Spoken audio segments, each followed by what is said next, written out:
En þær stofnuðu band fyrir ekki svo lengur síðan sem að heitir Smíó Tríó og ég ætla eiginlega bara stelpur að leyfa ykkur að bara kynna ykkur sjálfar.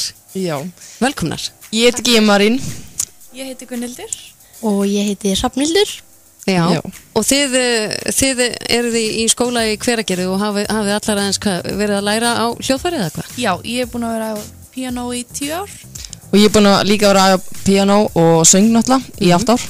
Og ég er búin að vera á gítar í 8 ár. Ok, og hvernig datt ykkur svona í hug að fara að bara spila og syngja saman? Þetta byrja alltaf inni á Samfés, söngkeppni Samfés, þegar ég talaði við þær og fekk þær til þess að spila með mér og þær eru mikið til í það. Já. Og raunin bara eftir það erum við bara orðin hljómsveit. Ok. Og já, þið tóku, þetta virkar þannig með Samfésið þekki, þið takið þátt í undankeppni hérna á Suðurlandi þekki og haldið svo áfram í Samféskeppnina. Já, við komumst í lokakeppnina og bara það gekk mjög vel þar. Já, æðislegt. Það frábæra matrum. Já. Og hvernig hugsið þetta? Þið eru 3 saman og þannig getur oft sem að maður hittir 3 stelpur sem að spila saman og syngja. Já, okkur finnst bara mjög fínt að vera svona. Þetta er æðislegt. Við erum allar mjög góða vinkonur og Já. það eru náttúrulega systur Gunnhildur og Hrafnhildur þannig að Og við erum allar nágrannar. Já, ok, þið búið nálega hver annari. Já. Já, og þið hafa líka verið að æfa íþróttir eitthvað saman, eða ekki? Já, við erum allar í körfubolta. Og við æfum allar saman. Já. Þannig að þið eru svolítið mikið saman. Já. Já, mjög mikið. En hvaða drauma eigið þið svona í tónlistinni? Já, minn draumur er náttúrulega að vera bara söngkona, sko. Já, alltaf að eiga tónlistina bara þangað til ég var gömul. Já. Já. Og hvernig eru þið allar að spila á hljóðfæri eða? Já, ég spila á píanó og Hrafnhildur á gítar og svo er Gía að syngja en við blöndum þessu oft saman, stundum með Gía á bassa og stundum fæ ég meira að vera á hristu. Já. Og þið eru búin að halda allavega eina tónleika í Hveragerði, eða ekki? Já, upp í Sundlaug. Við vorum á sumardeginum fyrsta og spilum svona lagasirpu þar. Já. Já. Og við erum svolítið mikið að taka bara svona þekkt lög og gera þau að svona okkar einn. Og hvert langar eitthvað að stefna svona í tónlistinni? Það Hvernig stíl? Það væri bara æðislegt að vera hérna á Íslandi og bara taka virkan þátt í tónlistarlífinu. Já, gaman að þessi hljómsveit myndi halda fram. Já, bara slá í gegn. Eru þið að spá kannski í poppi eða eru þið að spá í að fara eitthvað út í rappi eða danstónlist eða? Við erum meir í poppinu. Já. En maður veit náttúrulega aldrei. Já. En þið, eru að koma í rauninu svona fram svona með ykkar fyrsta lag. Já, það heitir Förum í sumarfrí. Já. Og það er bara rosalega spennandi og ég held að þetta er akkurat svona pepplag sem allir geta dansað við. Já.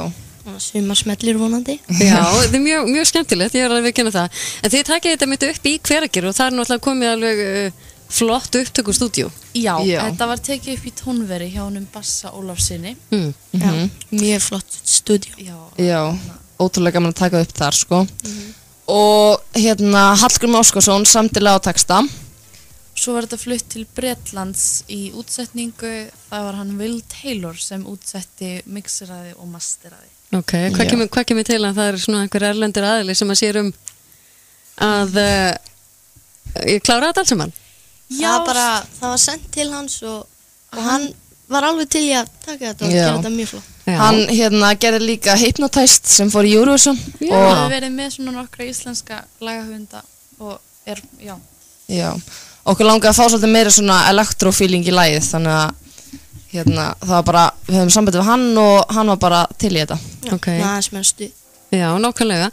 Og það er líka flottir aðlar sem eru að spila, taka þessi spili í laginu. Já. Ég sé að þið eru með, Hallgrímur sér kassagítarinn og á bassan er að Sigurgeir Skafti Flósason og trommunum Bassi Ólafsson. Rafmagnsgítar Ólafur Þórarinsson. Lappi, náttúrulega. Já. Og svo er bassi með upptökurnar. Já. Þetta er flottur hópur. En já, stelpur þið náttúrulega ekkert langt að sækja það að fá Hallgrím til þess að semja fyrir ykkur. Nei. Hefur ekki ljóstrað því upp að Jú, Hann er pappakar. Já. Er þó Eurovision eitthvað að næsta leiti? Já, maður veit aldrei, sko. Aldrei að vita. Hann hefur oft verið að taka þetta Eurovision Já, já. en hann er aðeins pásu núna.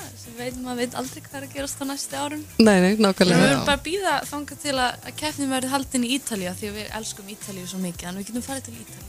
Já, það er einmitt kannski eitt af því sem að kannski náðist ekki alveg núna en já, það er spurning hvað verður? Þeir eru búin að vera mjög ofalega í keppnum undanfarin ár, þannig að það er gaman að fylgjast með því. Það er svo sem ekki leðilegt heldur að fara til Portugals þetta. Nei, alls ekki. Þetta hefur ekki gert síðan 2012 að það sé svona sólarland sem að er að vinna keppnina. Þannig maður ánur svo sem alveg vona á því að það verði eitthvað veglega sent inn núna. Já. En ég ætla að spila lagið ykkar og ég ætla bara að segja bara svona í stuttu djóki, ég ætla bara að vona að ég sjá okkur í Eurovision. Já. Ég vonum það. Gaman að fá okkur í heimsókn, stelpur. Takk fyrir það. Nú tími til að kveikja elda.